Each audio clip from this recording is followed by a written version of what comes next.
As I kind of mentioned a little bit earlier, this kind of got thrown together very quickly. So we do appreciate you guys coming out. This is Retro Game Roadshow, the very first ever at Portland Retro Gaming Expo. We've been doing this at Penny Arcade Expo for a couple of years, basically just sort of doing, imagining what Antiques Roadshow would be like if it were all just old video games.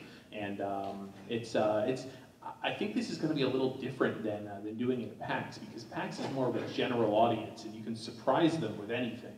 Like somebody will bring up a copy of Bubble Bobble Part 2, and we'll just be like, this is worth $200, and the whole audience is like, faked in, you know? But you guys are more expert level, so what we were just hoping to do is, you know, bring up a few of you guys, even if you bought some stuff at the show and want to talk about it. Who's brought items that they would like to talk about with us? One person. So one person, two people, three people. No, seriously. I mean, Electronic Arts Genesis game. It's probably worth a plug. Oh, yeah, no, totally. Well, I mean, again, what we're going to try to do is kind of, you know, talk about the items that you've purchased or that you've brought with you, and try to use that as an entryway into more, you know, general discussions of trends that are going on right now in terms of the collectability of video games, and hopefully, you know, leave you guys with some interesting insight. My name is Chris Kohler. I'm the editor of the video game section of Wired, and a crazy person about collecting video games. I spend too much money on them. Here we have two other esteemed panelists who will introduce themselves. So I'm Steve Lynn. I'm the general manager of Green Canada, and I'm also a crazy collector, not only console but arcade and pinball as well. John Hancock, pretty much focused complete set collector US, and pretty much currently have 21 complete US collections US. So during all of this, I mean, if you guys have questions that you want to ask, I mean, basically at this point, you know, I'm gonna turn it over to you guys and ask who either wants to talk about a game that they've brought, who wants to ask a question about collecting, who wants to make a declarative statement about collecting, and just sort of get a dialogue going. So who among you wishes to speak? Yes, you, sir. Okay. No. Come up here. Come and join us. Join us. There's stairs on the left-hand side. Because the thing is, if you're sitting down there, everybody in back of you cannot hear you. Okay. Yeah. All right, so we have an ethereal on right? Yeah, I didn't know this was happening. So No, it's cool. Well, what's your name? Where are you from? My name's Ryan. I'm from here. You live in the convention center? Yes. Are you the phantom of the convention center? You guessed my secret identity. I must now destroy it. Instead of an organ, it's a miracle. Yeah. All right. Fruit tonight. Yeah. So you're home. Okay. This is what you're saying. So at home, I have a copy of Star Tropics. Okay. In box, with the letter Mm-hmm. undunked still attached to the manual. So good as new. It's not sealed. Very rarely played, but I'm wondering if, because the letter is still attached unused, if that would add to the value. Well, it definitely adds to the value. I mean, anything on the NES side, one of the things that's becoming more important on NES collecting, especially complete in box and complete in manual, is the condition, and that makes the value very wildly, you know, by a couple $100. I don't know, Chris, if you want to talk about Star Tropics specifically. Well, so Star Tropics, I mean, Nintendo made a whole lot of Star Tropics and a whole lot of Zoda's Revenge, and so even into the PlayStation 1 era, you could actually go to Toys R Us and buy them sealed for like 10, 20 bucks. Yeah. So the problem, so Star Tropics and Zoda's Revenge are kind of, they're kind of easy to find in really mint condition, as it turns out. It does affect the value, but for that particular game, there's really a lot of them out there that are in like super mint or sealed condition. Not to make you sad or anything like that, but yeah. But it's good that it's in that shape, that the letter, because that letter. Now, what is the deal with that letter? If you immerse it in water, Yeah, you have to immerse it. So there comes a point in the game where to turn on a submarine, you have to look at this letter from your uncle. Yeah. And you have to submerge it in water, submerge the letter to make the access code appear. Yes. Yeah. And it's, I mean, it's copy protection, basically. It was to make sure that people didn't, you know, and not only was it copy protection, it was like Blockbuster protection and mom and pop video store protection, because this was the point where Nintendo, they didn't actually want stores renting games. They were not happy with that. Yeah. Eventually, they released the Virtual Boy, and that was when they sort of discovered, like, oh, this will be the only possible way for people to try it, so we'll let people rent it. Well, I guess maybe kind of along the same lines, there's a couple NES games that have things like extra maps and everything that are worth a lot. So Section Z with the map, and the one thing with Section Z is someone actually reprinted some of those maps, so be careful. That's a pretty easy one. Turtles 2 has the free pizza coupon on the back of the manual, which is way expired, by the way. Like, you can't bring it to a pizza. Although, actually, if I worked in a Pizza Hut and someone came up to me with that, I would probably give them a free. Yeah. And you got like the Dragon Warriors and the Final Fantasies that have this ridiculous amount of paperwork and materials, and the condition matters in those, because a lot of people, they use that stuff to play the game. So usually when you get a used copy, it's like taped and tattered and piecemeal together. So to find one that's either unopened or really crisp and nice, it increases the value. And I only just found this out. My copy of Dragon Warrior 2 has 2 maps in it, and what I did not even know until recently when I saw someone selling one, is one of the maps for Dragon Warrior 2 was mail away only. You had to mail in a coupon to get this free map. And so your Dragon Warrior 2 might actually have a rare mail-away map in it. Also, Faria. If you've got a map in your copy of Faria for the NES, that may be a rare mail-away map as well. So even if you might think you know what you have, but you may not actually know. You might need to go look that up. Yeah, so as NES has been rising in value, it's definitely one of those things where completists are now starting to document everything that was in the box and everything that was mail away. So especially on the higher end, take a look at what's there. Some people count the warranty card, even though it's kind of the same thing. And then Koei's got all the maps. I was going to ask, do little things like I have a copy of ActRaiser in box with everything, and it's still got like the sign up for Nintendo Power. Do little things like that, or those? I mean, those are in everything. It doesn't add a ton of value, but Rick Weiss and I, we call those goodies. And I'm a CIV collector, so the goodies is nice to have, but I don't necessarily have it for all my games. But it's really nice to have the bag and all the extra warranty card, and to subscribe to Nintendo Power. For some games, especially that third-party stuff, it's more uncommon. And so to have that extra stuff does increase the value to a particular collector. Yeah, there aren't enough people out there who really, really want all that stuff to raise the value up too much, but that could change. So, yeah. Okay, thank you for coming out. I have this game called Stadium Events. Yeah. It's worthless. It's worthless. You know what? We burn them.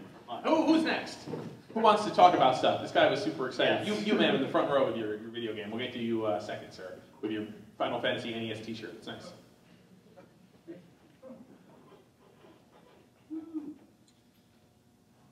All right, so Genesis game, I'm going to have John just take this over. What you got? Who are you? Where are you from? Alright, so my name is Alexandra, and I live in Lebanon, Oregon. Okay, cool. Big fan of Chris over here. Oh! So, Wow. Full flush of toenail clippings and sweat. Thank you for coming. Yeah. I could do it. I win the expo. Yeah. So I do have a collection of games. Generally, I just go for mint RPGs. It hasn't been something that I've sought out. It's just something that has happened over the years. I just take good care of my games. But every expo, I just kind of find myself buying obscure Genesis games from my youth. Last year it was Crystal Pony Adventure, simply because I had the Sega Channel, and it was the only game that worked on the Sega Channel for me, besides Dr. Robotnik's Mean Machine. Yeah, so I kind of paid for that, and it went nowhere. But this year it's the Fairy Tale Adventure, which I kind of have a love-hate relationship with, because it was, I don't know, really hard and had kind of oppressive music and that big open world, and I don't know, I kept coming back to it and renting it, and now I own it. Nice. All right. And I got it for half off, because I told them nobody would buy it except for me. So. This is a bargaining technique that I've now heard of twice at this show. Somebody was telling me that he will do this. He will go up to somebody and say, I'll give you, if something is $10, be like, I'll give you $5 for this, but I'm the only one who's going to buy it, so really I'm going to give you $3. Mostly works for Sega, not Nintendo. Yes. Right, yeah, true. Yeah. Well, that's the thing, right? So Sega Genesis games, Yes. because people generally save the box and instructions because they're made out of hard plastic, that's what collectors are looking for, which has caused the cartridge-only prices of Genesis to be very, very low. Yeah, do you want to talk about Yeah. Fairy Tale Adventures here? Yeah. Yeah. So, huge Sega fan, love Sega, and yeah, the Genesis, I compare it to in television, how the television is to the Atari, and for collecting. There are games that are sought after and collected for, but for some reason, the Genesis collector fan base is significantly smaller in general to Nintendo. And it's nothing against Sega, like a huge Sega collector. So, you know, to add to what Chris said, Moose Genesis games, and this is for the gamers out there, are cheap to get, because a lot of people did collect them in the case, keep the case. The manuals are harder to find. Electronic Arts at the time, they had tree killing manuals. I mean, they were like almost the size of books, especially for Fairy Tale. Was it Star Control? Has that like Star Control, Carmen Sandiego like book? Yeah. inside it, basically? Star Control, Starflight, I think. No, Starflight. Yeah. And so I would say, you know, the value of a loose, you know, even an RPG Genesis game is fairly cheap. You know? And like I said, you got a good deal on it. I don't know if it's significantly worth more than like, let's say 10.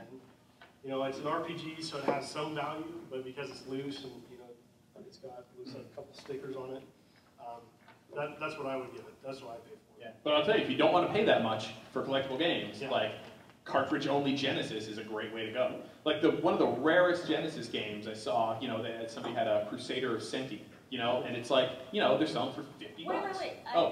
Oh, so is Crusader of Senti actually worth something? Yes, Oh, yes. Because I bought that on Game Player's recommendation, but Okay. I'm pretty sure they didn't play through the entire game because it was not Zelda for the Genesis. Oh, is that what they told you? I'm sorry, and I This is paid the Zelda for the Genesis. If somebody ever tells you it's the Zelda $99 for the Genesis. it when I was Is younger. anything the Zelda? Sorry, what did you pay for it? Only Zelda's the Zelda. It was $99 at Toys R Us, and I convinced Wow. my parents Oh. that it was all I wanted for Christmas that year, and then Now, was incredibly Now disappointed. you said okay, this is interesting. Yeah. Let's see where we go with this. Did you save, you said you were totally, you know, you saved everything mint condition when you were a kid? Yeah, Is that Crusader of Senti box still in like yeah. really with good the, shape? With the instruction manual. Okay, that is the hardest Genesis box to find for the US because it's cardboard, My right? final box. And condition on that, because it's so hard to find, is a really mint condition box can actually go much higher than one that's in more beat up condition. I know of one, I think that, you know, it's kind of like complete in the box, but the box was kind of messed up, that sold for like 200. Yours is probably, if it's like, depending on condition, it might be worth even more than that, maybe into the $300 range to the recollector. So, you know, now you can tell your parents. Yeah. Yeah, triple the value. Tripled over your money. 20 years. Of course, actually, with inflation, I never would have thought of that. there you go. So if you still have it, correct? Yeah. Yes. So there you go, hidden treasure. Wow. Yep, Yeah. keep it in nice shape. Well, thank you guys. All No right. problem. Thanks for very coming in. much. Yeah, thank you for Great. coming. Who's next? You in the Final Fantasy shirt. Come on up here. So, again, if you're just joining us, if you're just tuning in, you don't have to have a game. You don't have to have brought something. If you just have a question, or even if it's not a question, it's just a statement, Yeah. sort of a, You want to punch one of us out? yeah. If you want to convert us to your particular religion. Yes. All right. Go on. Yeah. What's your name? Where are you from? James, and I'm from Sacramento. Cool. From Area. California? Yeah. Yeah. Okay, so I collect mostly CIV NES stuff, Awesome. and I buy some in lots, and so sometimes I'll get sealed games.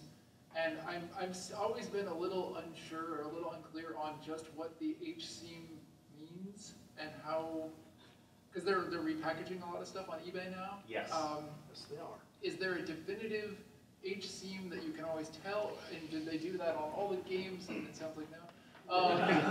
And that's kind of the big question. So. Okay. Okay. Go ahead. Can you always tell? I mean,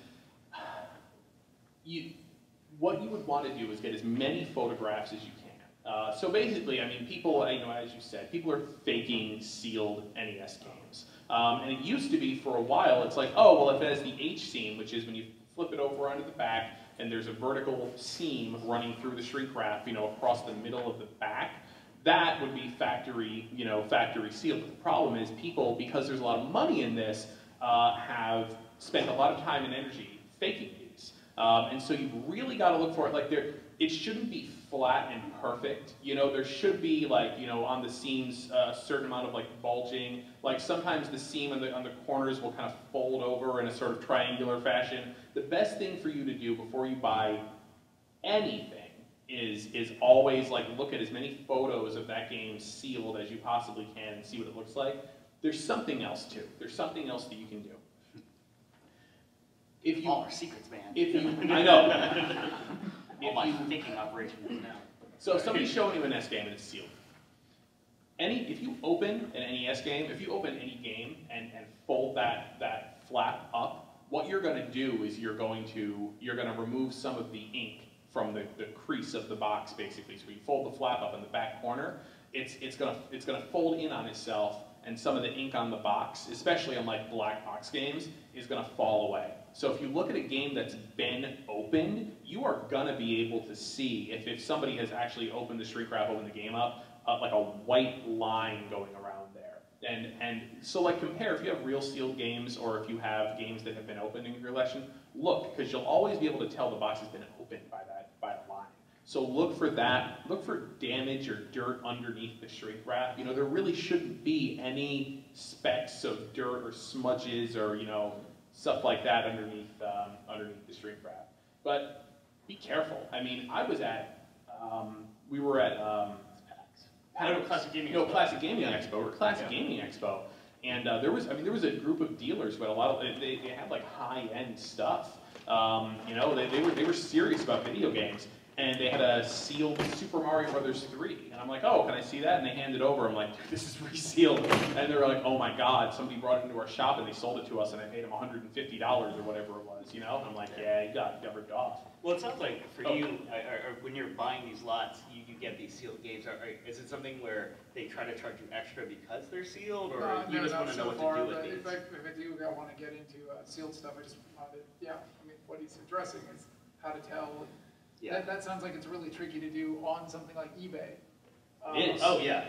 That you can't really see the You can spec usually, but what a lot of sealed collectors will do is what Chris mentioned. You'll actually call and email them and ask for additional photos. And especially in a high-end item like a sealed thing, they're probably going to go through the extra effort of taking those pictures for you. If they're like, no, I don't have time to do that, well, then I don't have time to bid on your auction. Yeah.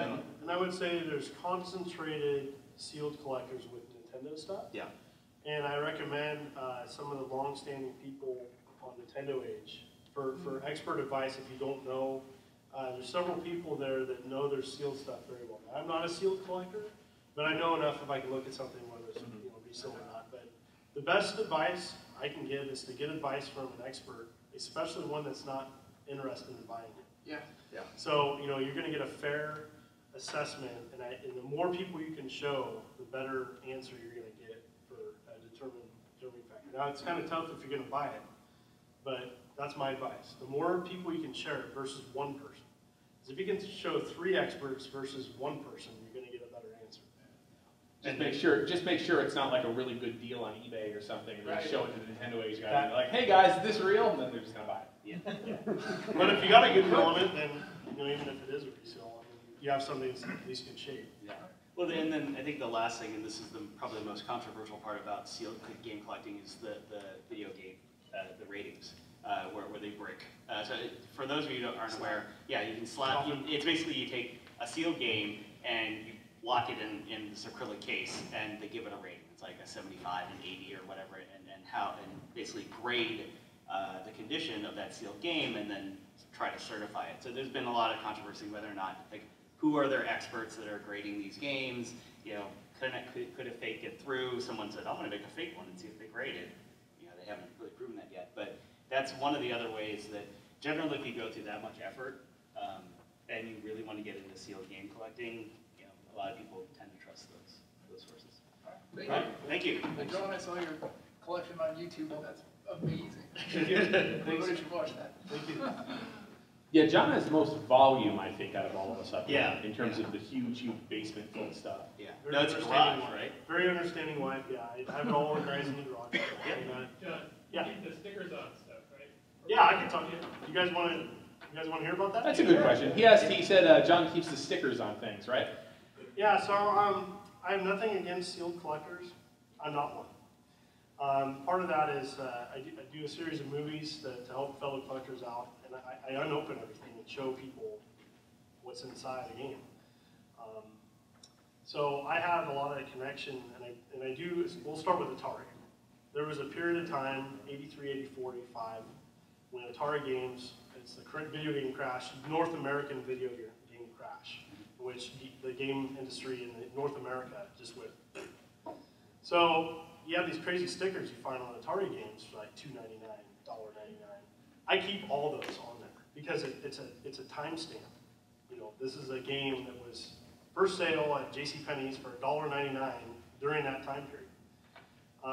Rental store stickers, I have several from my hometown. It's the only thing that I can identify as like a souvenir from either my childhood, like I rented that game as when I was 10.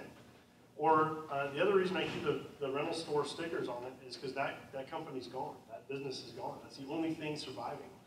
And I'm okay with it. Yeah, if it marks it up a little bit, who cares? That's it's like, man, I've never heard of 4-star video from Kentucky. You know, and that's kind of neat. You know, I'll keep that on there. And I take some of them off, and like, if it's really like obstructive and stuff, but for the most part, I would say I keep 95% of the stickers on. Yeah, so I mean, it's funny to see where during the crash you see things Oh, get yeah. discounted, That's right? So awesome. it's like a $49.99 and just like a slash through, it's like $29.99 and they're like free with any purchase. It's Or just like, a bright Toys R Us fluorescent orange sticker. Yeah. And I have that on my Castlevania. It's like, I'm keeping that on there. Yeah, I so- kept. I recently just got an acrylic case from from the VGA guys, the ones who slap things. They also sell opened cases that you can just put a game into, and so I got a case for my Earthbound, so I could finally like put it on my shelf without worrying that it was going to get beat up. And as I kind of took it out of the like the bubble wrap that whatever that I had it in, and I looked and it had the stickers on it from when I bought it in 1995 as a teenager.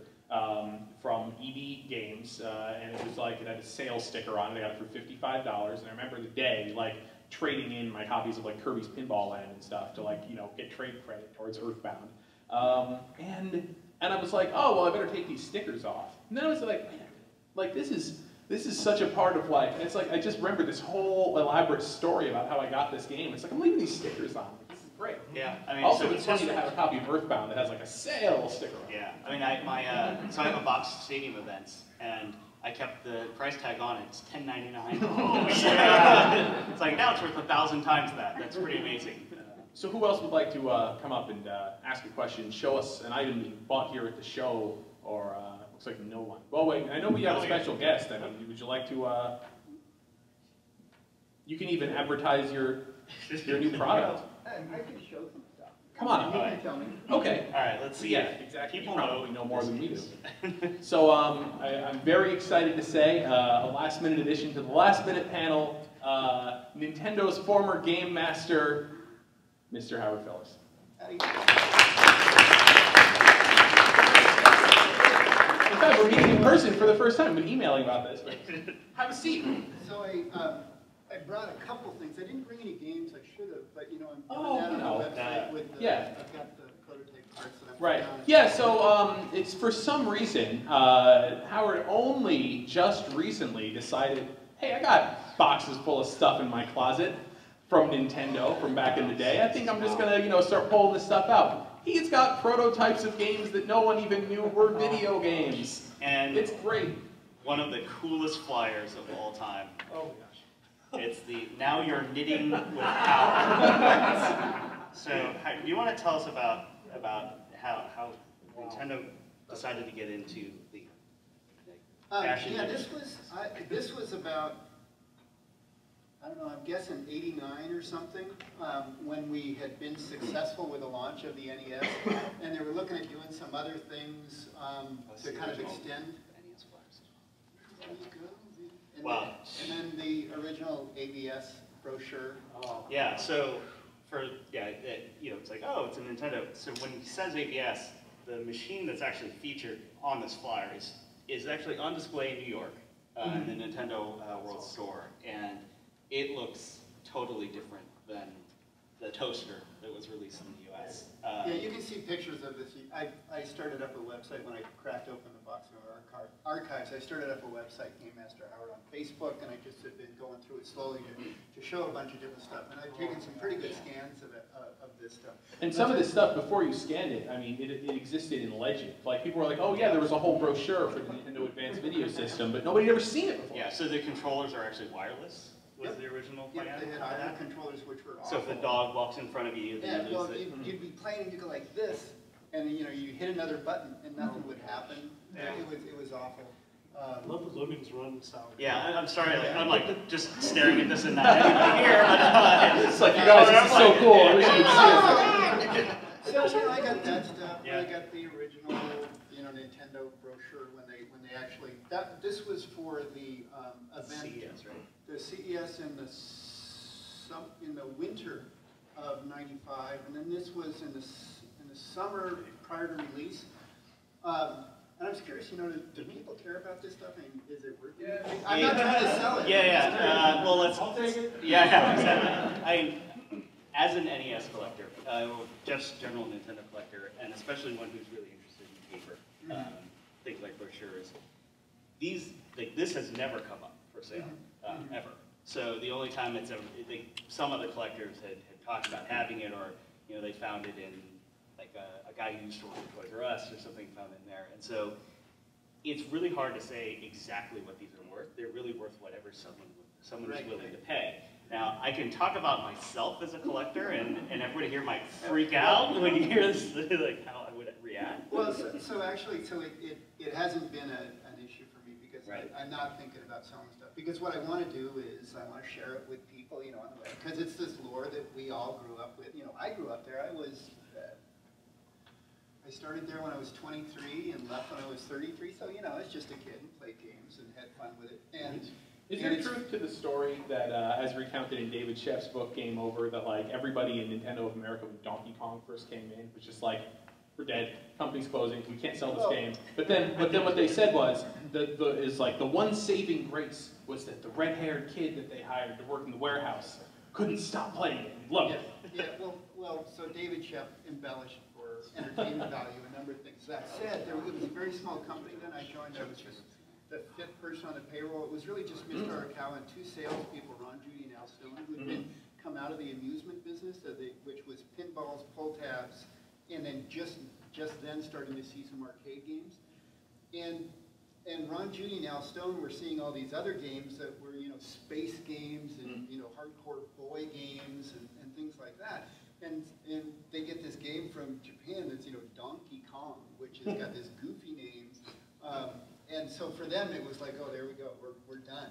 They'd seen radar scopes, and radar scopes weren't selling, and then they get this Donkey Kong machine, and it was, had this goofy name and this goofy character and a little plumber guy, and what's so, exciting about a little plumber guy compared to, some spaceship or some, macho type hero. And so they thought all was lost. But that said, the game just rocked, because back then, so many of the arcades games that came out were single screen.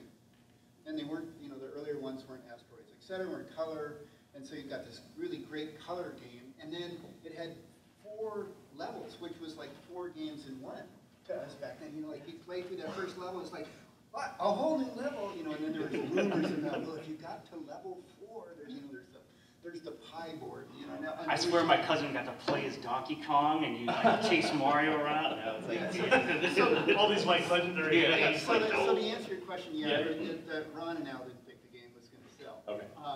But then it was really, the cool thing about Nintendo and about working with Mr. Arakawa, who wasn't anything about marketing, it wasn't about what anybody thought. He said, well, let's just try it.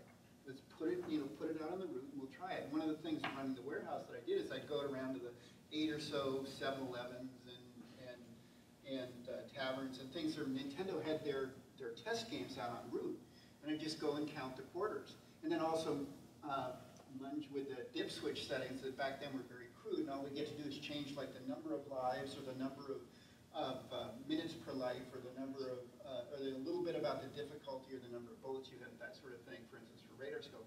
So with Donkey Kong, we just went out there and it just did a little bit of adjustment, and suddenly this thing is pulling in like $150, $175, $200, $250 a week, which back then was golden, because the machine would cost you, I think they sold for around $1,900, and as an operator you get half of the money. So if you could get $100 a week, and you'd say, well, holy cow, I just do the math for that, I'll be in the money really soon. And then I'm just printing money. So I don't want 1 or 2 of these games. I want 1,000 of them, because I'll just be making all this money. So it became a huge hit, huge demand for it. We did all the copying, et cetera. Yeah. But anyway, what I was going to say about all this stuff is that, you know, I could offload it to some collector and, you know, go hit the beach for a week or something, but it's really not like fun about it for me. The fun about it is sharing it with people. And so I found a near-term way to do that, which is just on the web. But then eventually, you know, once things kind of settle in the industry and there is a true kind of single source, one museum that holds all of it, that has kind of the greatest collection, then that's, you know, obviously where they should end up. Yeah, and so just like in terms of my philosophy, you know, I'll buy unreleased, undumped prototype games and then dump them, and that immediately kills like a lot of the value that a lot of the money that I put in. So undumped, in fact, tonight there's an auction for an undumped NES game that's blocked out, and it's been released on all kinds of other platforms, but the NES ROM is not out there. And so, you know, I'm going to be going after it. A couple other people are going to go after it, but we're going to dump it. And it's kind of like this, where, you know, you took great photos, did great scans, and so everybody can see what it is. Obviously, having the real paper in front of you is one of those really interesting. It's pretty exciting for me. Yeah, exactly. But Steve, again, I mean, Steve, as he has said, Steve has a Nintendo World Championships gold cartridge. He has a gray. He has a CIB Stadium events. But he doesn't have that. Yes, but I don't have this. And it's driving him crazy. Yeah. But this maybe goes to, before I talk. How about, can I just give you a Fun Club news card then? That will make me very happy. This is very cool. Is that really a Nintendo Fun Club News era card? That's great. That's awesome. So great. So I'm going to go frame this. Yeah. Well, you like paper. So yeah. Look, so maybe backing up a little bit, in terms of paper collecting, there is a small group of people who try to collect all the brochures, especially for stuff during like the 70s and 80s, for the stuff for CES or where they're trying to pitch things. A lot of like the technical manuals for the repair centers and things like that. All of that stuff is really fascinating, because you learn a lot about these devices, stuff that never got released, or you see changes from when they pitched it to when it actually got released. And so a lot of people are like, oh, like for instance, stuff like this where they show like the box art and everything, sometimes that changes and the text changes. And so you're like, well, there's some like early prototype. What was it? Was it this one or one of these where they spelled, yeah, like on this one. So they gave this out to everybody at the Consumer Electronics Show. And this is when Nintendo was just getting started. So this is in, you know, summer of '85. And nobody knew Nintendo, and Nintendo is a weird sounding thing. It was Japanese, etc. And so the printer, it's got the Nintendo logo, because that was in logo, that was provided with the printer and logo. But then they provided the text, and the text says Nintendo with a T instead of a D on the back of it, because it was just such a, you know, a new thing back then that nobody knew Nintendo. Who's this Nintendo company? I think they make playing cards. I can't imagine. I mean, I'm again thinking about the Nintendo Advanced Video System pamphlet. It's almost like I can't imagine of all of the trade show pamphlets that have ever been handed out at trade shows for video games, one that is more impactful or more important to the video game. Well, it was really interesting because of back then everybody was, so the game systems had come out, but they were, and then Atari crashed, and then everybody said, well, where should we go with all this? And the technology was still increasing, and so it was really moving towards more of the home computer system. And this is before home computers, except for really super expensive ones. And so they were moving. People thought that video games were like a transitional product, and that like they were just a stop along the way. They were for kids, and then what you really wanted to do is you wanted to buy a home home computer system I want to keep my recipes. that and you could, do all my home that banking. you could, that would justify the expense Half the for it. work. And so they Yeah. went to the show for this and showed all of this, and it turns out that the thing that was the most interesting to everybody was not that they had a keyboard or not that they had this a disk drive for it, etc. The thing that was most interesting, everybody went, wait a minute, those games look like exactly like the games that are in the arcades. That Kung Fu game looks like the Kung Fu game that's in the arcade. And so that's what, so they just kind of, again, Arakawa, again, just listening to the marketplace, just shifted on a dime and said, well, we're not going to do all this stuff, even though everybody else is moving towards the kind of computers. They like the games, so let's do the games. And also he had the advantage of knowing that by then in Japan, the Famicom had taken off because of the games, not because of a keyboard or other things. Right. Even though they had those available in Japan, it was really all about the games. What else did you bring here? So that's still. Well, yeah, so actually, what I will say, I might as well just throw out numbers here. What the three pamphlets are obviously the CES pamphlet, the original NES pamphlet, and then the Now You're Knitting with Power, which in and of itself is pretty amazing. If it like went up on eBay or something, I would probably snipe at around 5,000. And I know that sounds crazy for how many pieces of paper that is, but I actually have a feeling that it would be all-out war amongst Nintendo collectors, and so I would probably be outbid. And it all depends on certain people who may be here, you know, whether or not they heard about it or I like tried to turn off their computer right around the time the auction ended. So. No, oh geez, what is all this now? Yeah, that's what I'm. Alright. Wait, there's Sega stuff in here. Yeah, so, you know. Competitive research. Yeah, so at the same time, I had, you know, the Sega came out, and so I collect all the Sega stuff as well. Just, you know, run around at the show and say, Look at "Wow, you, he's like reaching over me. He's like, give me that Sega stuff. So, you know, the Sega, this is 87, so this is a little bit later than the other Nintendo. No, it was stuff. called the Sega base system, and then they changed it to Sega Master Oh, I guess I got two of these.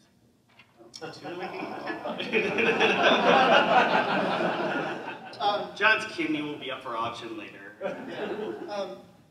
And that way, it was fun. You know, at the trade show, you obviously we had just this burgeoning business with Nintendo, but it was also fun to go and check out what the other guys were doing.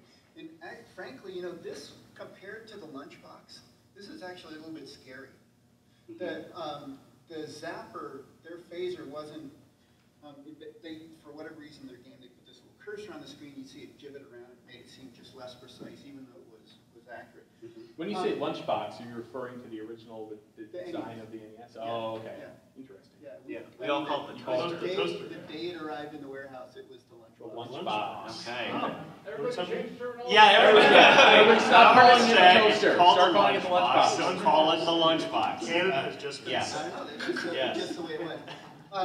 But the thing that, and then they also had some interesting games, and Sega back then was starting to become more of a powerhouse in the arcades, but they were doing really high-end arcades, and they moved on to Hang-On and Riding and out in these big, huge machines that were very expensive. Instead of like a $1,900 Donkey Kong machine, they were making like $5,000 video games that were more like kind of the center of an arcade and amusement.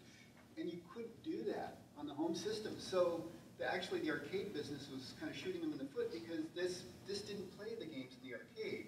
And it didn't provide the experience that you could get in the arcade with a ride-on device, etc. But then the other thing that they did that really pushed it was they had a, I think, is that, you know, I just love the D-pad controller, right? It just, you know, perfect design. And so they put that kind of, that rounder button that was a little less, felt a little less precise for me. Well, Yeah, because you guys patented the D-pad. So really, they didn't have much choice. Yeah, well, I love it. It's my Oh, favorite. yeah. It's Very nice. just fun thing. And then, you know, other stuff. This is the press kit from the World Championship Power Fest, which is kind of fun. That might be in this book. You know, there's all the books from that. Yeah. So I feel sorry because I didn't bring any games, but you know, you just have to wait a little bit on that. I'm working on it. But they're up on the Yeah, so if you haven't looked at Howard's Facebook page, I highly recommend that you find Game it. Master Howard. Yeah, right? Game Master Howard Facebook page, because he's like, hey, check this out. And it's a picture of all these prototype games, and everyone's like, please plug that into a system and tell us what's in there. And then you did that, and it's games that have never been released and never seen them. I remember something that amused me on your Facebook. You had all the prototype games, and then you said, oh, I don't think I have an SNES to. Yeah, I don't know. You know, it's interesting. So I'm an old guy. I left in '91, and the SNES was just coming back, just coming to market then. And so for me, I'd seen this huge kind of mountain of life around the NES. And then when the SNES came out, it was cool, right? But it was actually a little bit diluted for me. It was more sparkly and things compared to the simplicity of a really great NES games. I'm not saying it wasn't great fun gaming, it's just that's kind of the way it impacted me.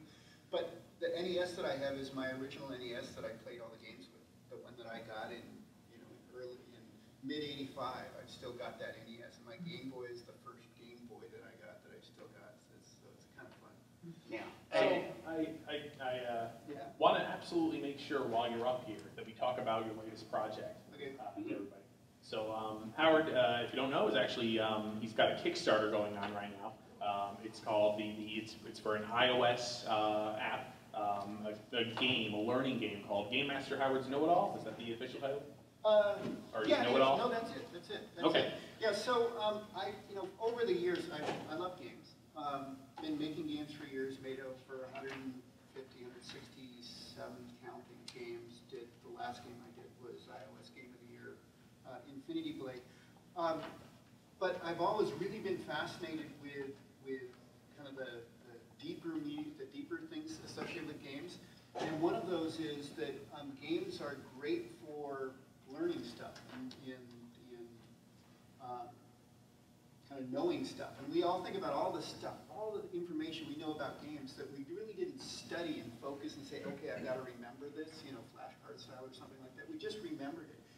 And so I thought about that hard, and had been over the last, say, 10 years, been working on a number of different pseudo-educational games, and came up with this one idea that I think really works. And it turns out that it's backed up with recent findings in neuroscience that say we actually have two memory systems. One is this conscious, effortful one that we've been banged on our head in school for all these years. Well, it turns out there's a second one, and it's called the habit learning or automatic learning, and it doesn't require your conscious effort to employ. It just happens. If I say 7 times 7, most of your brain just says 49. You don't go somewhere and retrieve it consciously. It's just there. And if I say, how do you run faster in Mario Brothers, most of you just do it. Your brain just tells you how to do it. And the same thing can be employed in a game, and so that's what I'm doing with the Know It All game. And I have a Kickstarter for it. It'd be great if you guys could check it out. If you like it, think it's interesting. It's kind of retro gaming style, classic, simple, fun, a la Tetris, something like that. If you like it, back the project. But especially if you like it, tell your friends, please, because that's most important. Because that's how Kickstarter works. But I have a question for you guys. Yes. So I'm walking around the show. There's all this great stuff. Yep. I mean, really great stuff. And I'm thinking, gee, maybe I wonder if there's anything I can do that will, not this stuff, but is there anything I can do with something out there that throw in the auction tonight to just give to charity or whatever that would be of value to people?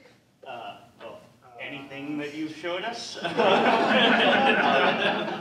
mean, I suppose like when I've got a duplicate of something. Yeah, I mean, if you have duplicates of things, I think that, okay. Yeah, I think the biggest thing is something you actually mentioned earlier was, and this is something that I've done. I'm really in close talks with the guys who are starting up the Video Game History Museum, and a lot of my collection will actually go to them.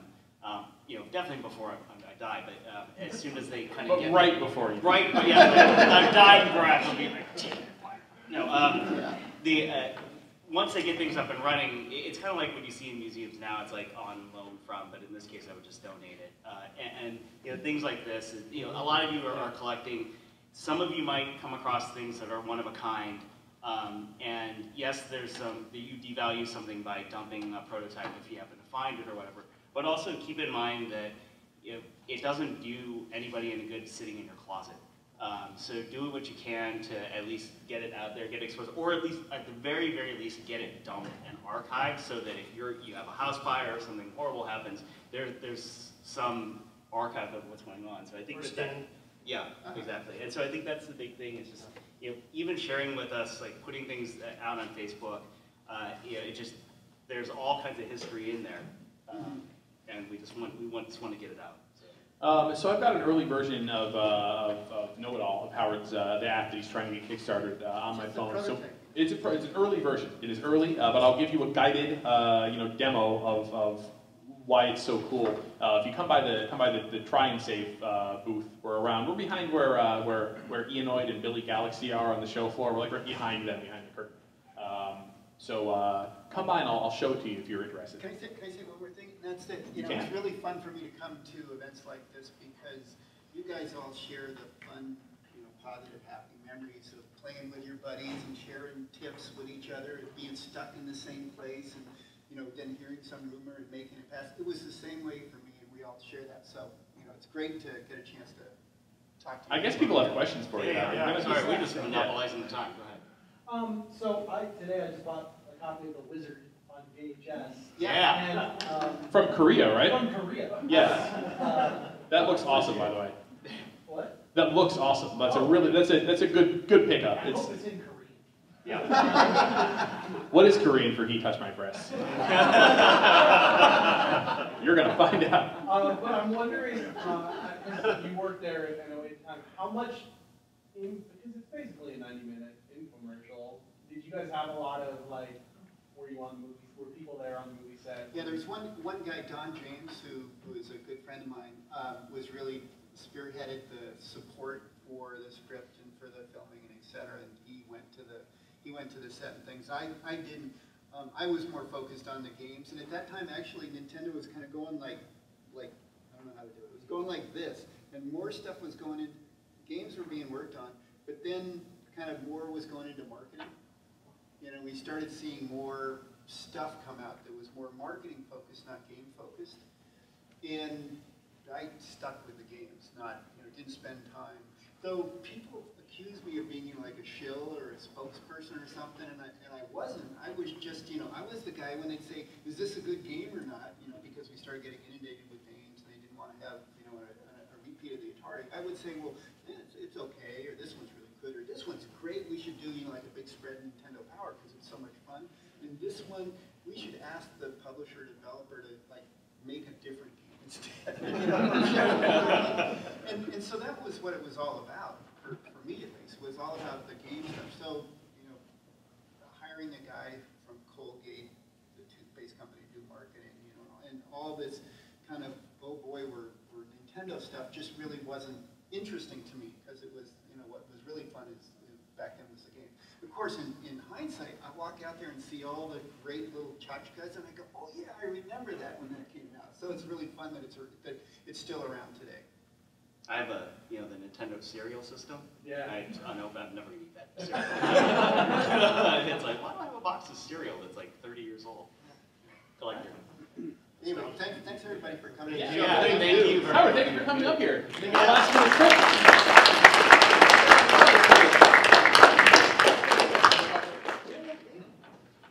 Okay, tough act to follow, but who would like to come up now and talk about stuff? We got a couple minutes. A few minutes? Yep. Surely, okay, show of hands, who's bought something on the show floor so far? Who among you would like to come and tell us what you bought? Just whatever. Yeah, you, sir. Yeah. Thank you. You're leaving your hand up. I meant that guy, but, But you can come up second. Yeah. Nice. Look at this. It's very casual. Some good deals on the floor, though. There are good deals on the floor. Maybe not anymore, but. Yeah, I know. Hi, so I'm Michael. I'm from a few blocks around here. Okay. So, Great. Do you live in the convention center like that other guy? No. He said a few blocks. He said Blocks. the Red Lion. Oh, Yeah, okay. it's Yeah, pretty close. burger place. So I tend to collect retro games that I want to play that I've heard about, maybe never got a chance. I'm not really into the sealed stuff or anything. And I have a boyfriend who's a few years younger than me and never got into this stuff. So I like to share that stuff with him. And I like to I like to troll him, basically, because he doesn't know what's coming. Oh, no. So what did I get here? I got Street Fighter, the movie, the game. Nice. Captain Sabata is the best character. You have to play it after watching the movie. Yeah, he'll see that one coming. Wait, What'd you pay, $6 for that? Have you That's pretty good. actually, have you two seen Street Fighter the movie? Yes, Okay. yes, Oh, he'll alright. see that one coming. Okay. But, It's better when you watch it. Yes. They did that to, I think when Ming Na went on like Conan O'Brien's many years ago, you know, for some other show she was doing. Conan was just like, oh, we have a clip of your past work. And they played a clip of the video game. Video game. Yeah, the video game. Yeah. That's even better. and I was able to get some Golgo 13 games. Oh, ooh. Yeah. So I have no idea why these came out over here, but Because they're awesome. well, yeah, but And even with the edited sex scene. yeah, I think that's gonna be pretty good. I got Space Jam for the Saturn. Alright, you know what? Do I have the Space Jam theme on my phone? Battle Arena Toshinden. This is good. Is it good? Is Okay. Battle Arena Toshinden Now- remix for the Saturn good? People are shaking their heads. No, You got a thumbs okay, down. so I will say that the first time you ever saw Battle Area Toshinden, like at that E3, Yeah. it was like, this is the future. It's like, I'm in 3D, and they got swords, and then you play it for more than 2-3 minutes, and yeah. It was a game that like this game pushes this many polygons. It was a polygon count game pretty much. Hey, it's a 3D fighting game. Look what this, you know, and I would say it's probably more popular like PlayStation. Mhm. It was definitely like PlayStation launch game. Look what we can do. Bam. Great, that's exactly what I'm looking Okay, Excellent. Good job. Good job all around. all right. All right. So Thank you very much. you're our last. You're going to be our last guest. Thank you all again He's for gonna- coming in. Yeah. Coming on. So, party time playing crappy fighting games at that guy's house. That's awesome. That's awesome. You're a good guy. I'm Joshua Smith, and I'm from Portland. All right. I've got a lot of like just weird Dreamcast stuff laying around still, and so my wife we moved 4 times and had to drag this along with her, and so I'm wondering if I have pretty mint condition Samba de Amigo Morocco controllers. Oh Yes. yeah. So just wondering, is that worth anything? Yes. Yes. Very limited release. Especially and- in the U.S. Yeah, right? in the U.S. Are they Japanese or are they American? They're U.S. Okay, It's good, like good. fire sale at GameStop. Yeah, I mean, this is before we were inundated with plastic guitars and skateboards and all kinds of other stuff. So, an accessory. People were like, that- oh, An never excellent tired of these. New Year's Yeah. Eve party game. Yeah. They actually, they almost never go up for sale, and most of the time when you see them on eBay, they're the Chinese knockoff or Yes. like the Japanese version. So, U.S. version is definitely a crazier thing. I don't know, John, if you've seen a recent sale. I mean, I saw one at like 5,200. Yeah, they're definitely the yellow box, you know, because there's a knockoff box, Mhm. and there's a lot of those kind of floating around. You never find them in great shape. I mean, it's a ginormous box, and it's weird to Do have. people know what Samba de Amigo is? Yeah.